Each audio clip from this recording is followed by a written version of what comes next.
वो ऐसा करते हैं। उनको नहीं पता कि उनकी मृत्यु हो चुकी है।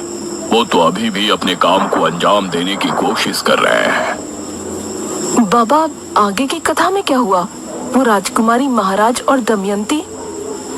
आगे क्या हुआ और निशिल मोलो को कैसे रोका गया और अब वो अचानक क्यों 400 साल बाद वापस आ गए हैं, ये कहानी जानने के लिए हमें बेरमपुर पुराण को पढ़ने की आवश्यकता है, जो कि 400 साल पहले की राजमहल के किसी गुप्त कक्ष में रखवाया गया था। बेरमपुर पुराण? अब इसका पता हमें कैसे चलेगा बाबा? वो बेरमपुर पुराण राजमहल में कहाँ है, ये जानने के लिए मुझे एक अनुष्ठान करना पड़ेगा, जो कि मैं इसी किले में बैठकर करूंगा। ध्यान रहे, उस समय सभी अपने अपने घरों में होंगे। कहीं ऐसा ना हो कि इस बार भी निशिर मोलो ये अनुष्ठान रोकने के इरादे से गांव में आए। निशिर मोलो कौन है ये तो हमने जान लिया है, लेकिन इन सब का मेघना से क्या संबंध है? निशिर मोलो उसके आने से कैसे जाग उठे? राजा के साथ क्या हुआ? और दमयंती गांव के मुखिया और पुजारी जंगल के मुहाने पर पहुंच चुके थे। वहां का दृश्य देखकर उनकी रूह कांप उठी। संपत और कप्ता जमीन पर बेसुध पड़े थे और उनके चेहरे पूरी तरह नीले पड़ चुके थे।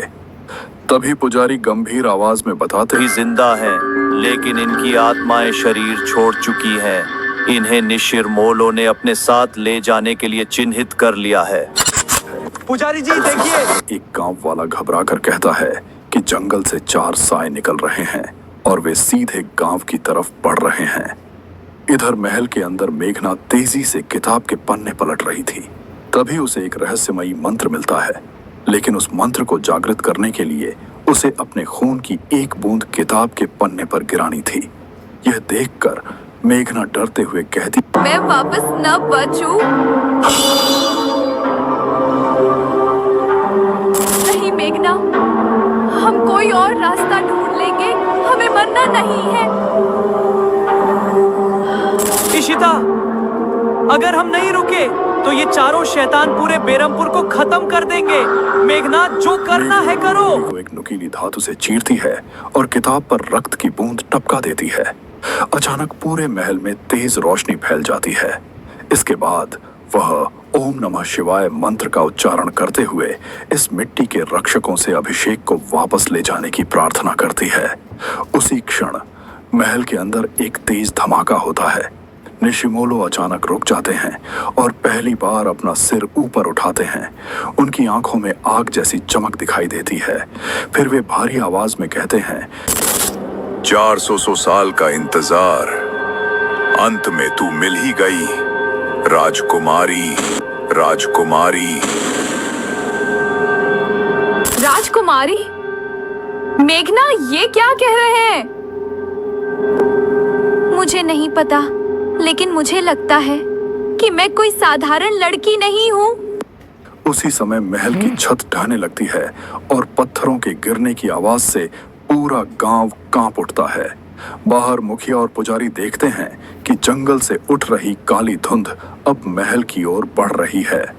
मुखिया लड़कियों को बचाने के लिए महल की तरफ बढ़ना चाहता है, लेकिन पुजारी उसे रोकते हुए कहते हैं कि वहां अब कोई इंसान नहीं बचा।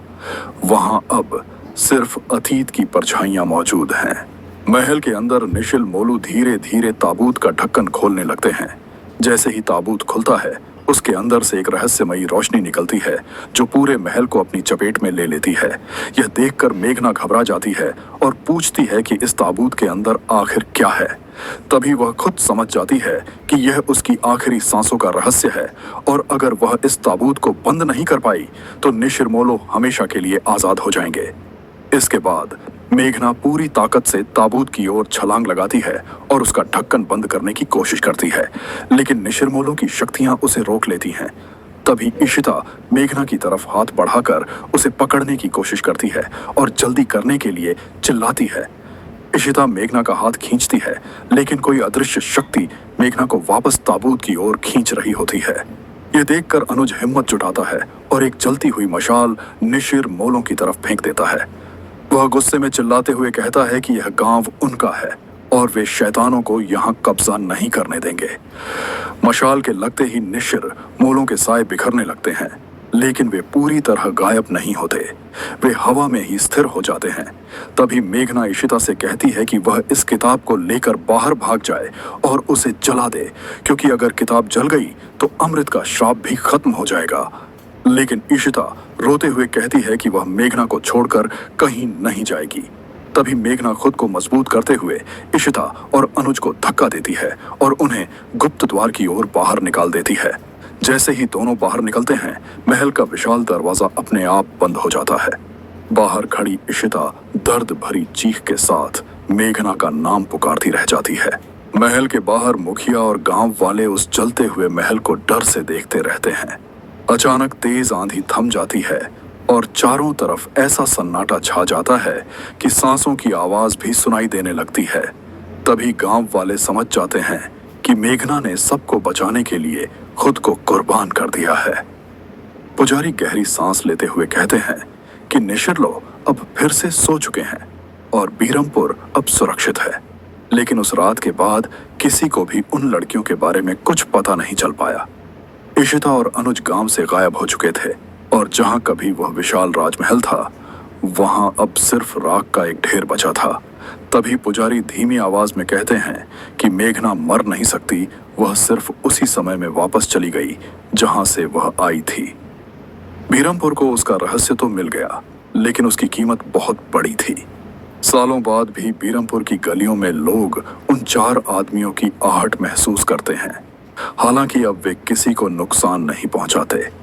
वे सिर्फ उस राजकुमारी की रखवाली करते हैं जो आज भी उस राख में दबी एक अमर कहानी का हिस्सा बनी हुई है।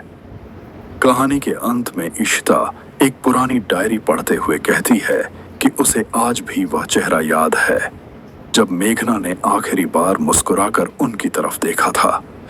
लेकिन आज तक वह समझ नहीं पाई कि वह सब सच था या सिर्फ एक सपना।